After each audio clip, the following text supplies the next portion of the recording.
everyone, today on At Home I have a really fun guest pattern. It's called Mirrored Mountains, designed by Bonnie Sullivan.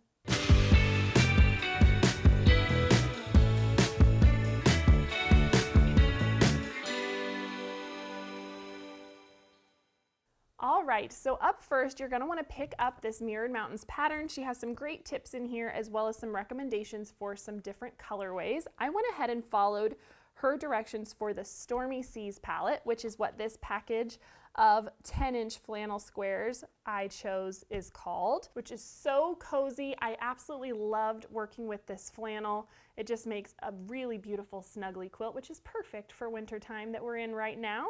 You're also going to need 3 5/8 yards of this black herringbone flannel. This is going to be your background. And then 5/8 of a yard of this navy window pane for your binding. You can choose whatever flannel you'd like for your backing, and you'll need 4 yards of that. So let's get started. All right, so up first we are going to cut some of our background squares. So you're going to need a 10-inch square of background fabric to match every single one of your prints, so that's 42. And then you're also going to need some 3-inch squares that we will use when we're making our blocks. So make sure you have that ready from your background fabric. And then let's go ahead and take one of our 10-inch squares from our pack, and we are going to pair it up with our background flannel. I'm just going to line that all up nicely, and we are going to begin by drawing a line corner to corner.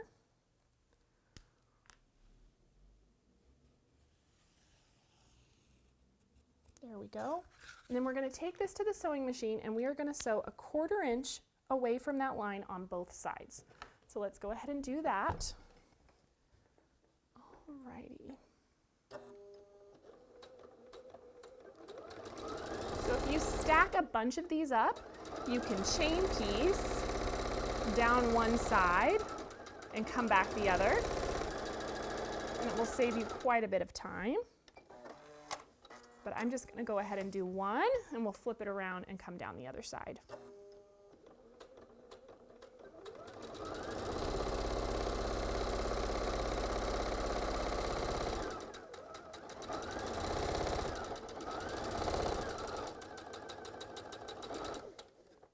Okay. All right, perfect. And so now I can cut these apart on that line.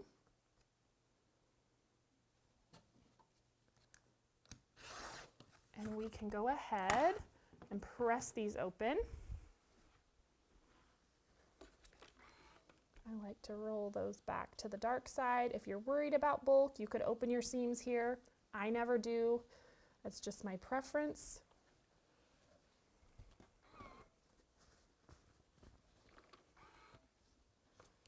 Same thing, rolling this back to the dark side.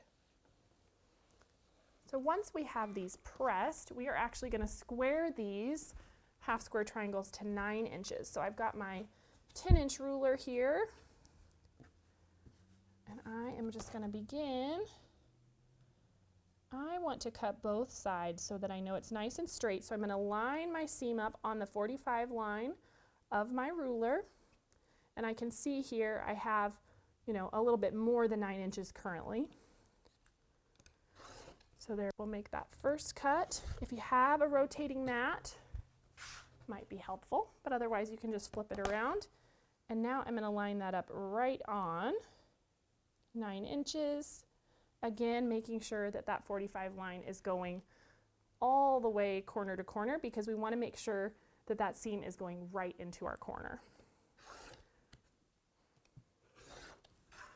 So there's that one, and I'll do the same thing with this other one.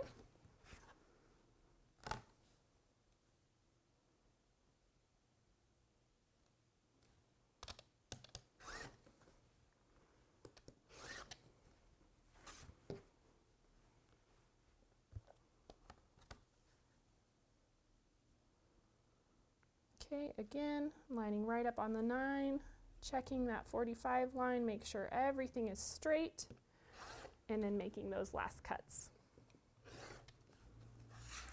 All right, so now I'm going to double check in the pattern to make sure I get this part right, because we want to line up our half square triangles We have to orient them just slightly different before we make our cuts. So I'm going to have one where this is to the bottom left and one where it's to the bottom right.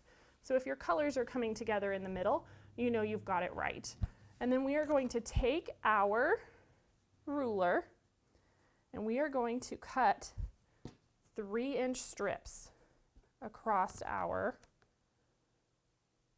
half square triangle. So I'm just going to make sure everything is nice and straight. There's one,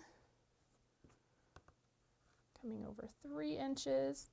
And that's why we went ahead and squared it up at the beginning to make these cuts nice and easy. So there's that first one. And I'll slide this one down. Make sure we're nice and straight.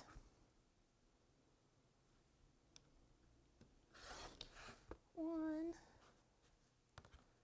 and one more. Okay. So now that we have made the cuts, we get to just flip these around, and that's where the magic really happens. So we have one that's going to go that way, just like so, and we're going to sew these back together in sets of 3. So let's go ahead and do that. I'm going to go ahead and stack them just like this, and I'll do one at a time. The flannel is so fun because it kind of sticks together. So once you have it lined up, you don't get a whole lot of movement, but sometimes it's hard to pick up because they just want to stick.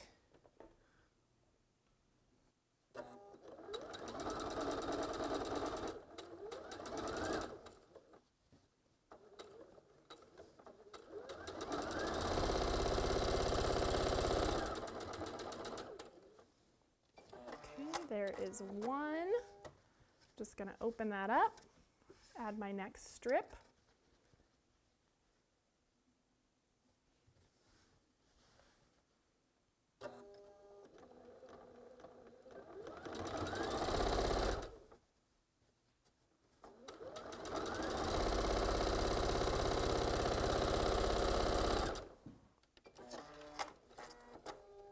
Okay, I'm going to give that a press.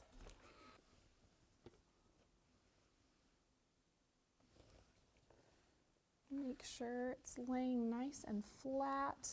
Sometimes with flannel, I like to flip it over and just make sure that those seams are going where I want, and that looks pretty good. All right, and so now we're going to sew this next set together as well. Same idea, one after the other.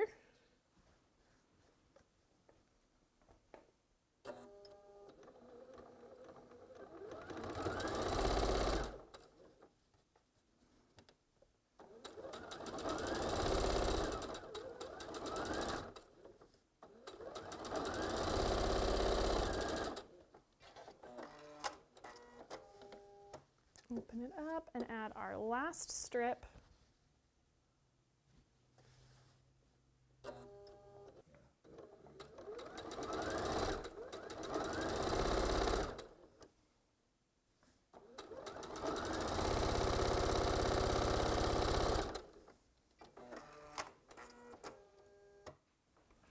All right, press this one as well.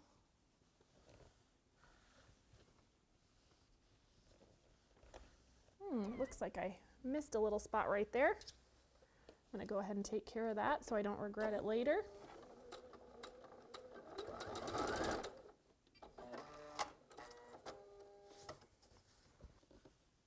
There we go. All right, so now we have our 2 opposite blocks. You'll notice that they are not perfectly square. They end up measuring 8 by 9. And you might say, why didn't we just add all of those strips together to get a half a block? Because we still need to do a little bit of snowballing. And so this is where those 3-inch squares that we cut from our background come in. And so I'm going to go ahead and mark my sew line on here. You could press or use your diagonal seam tape, but when I'm working with flannel, I really like to have a marked line. I feel like it makes it a little bit more precise. So we're going to place one on the widest part of our print strip here, our longest print strip, I should say. We're going to do that on both sides. just like so. And so those should be going in opposite directions, which is what we're wanting. And so let's go ahead and sew right on that line that we drew for both of these.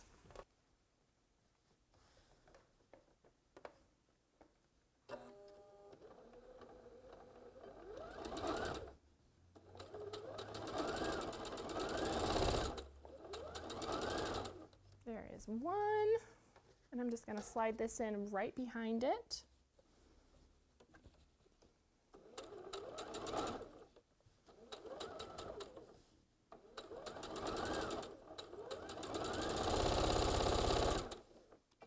Beautiful.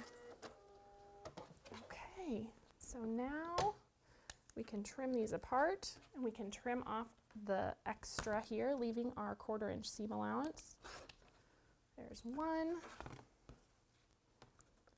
and the other. We'll go ahead and press these back.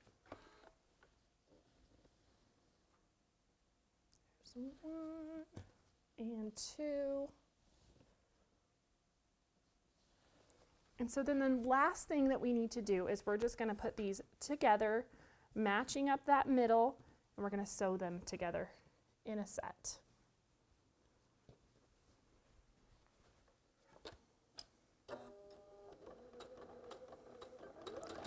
The only thing you really want to, watch is when you get to those points, you would like them to line up. So just kind of make sure that they're going where you want them to go.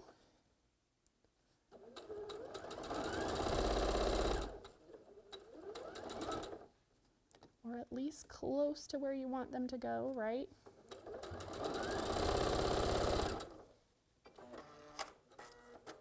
How'd we do? It's not too bad. I'll take it. And so we'll give that a press again. And so now our block is ready to go. Super easy. And so the way that this works, because a lot of the pack has multiples, so you get these matching blocks. And so you're just going to lay it out. Here's the blue one I have finished. And it's just one, and then you flip it over and you alternate back and forth. And then when you come in with your second row, you want to match where you can. And so you'll notice a few of these, we just have one, and we just split our matching colors. So here's the half of the gray here, and the matching one is here. And same with this teal. And so super easy. You get this absolutely beautiful quilt. I love how quick and easy it is, and like I said, super cozy. So thank you again to Bonnie Sullivan for letting me share this with you, and I'll see you next time. Hey everyone, thank you so much for watching at home. We're so excited to be almost 1 million quilters strong here at Missouri Star. And so if you haven't already joined our family, be sure to subscribe and hit that notification bell so you can be notified of all of our future tutorials, and we'll see you soon.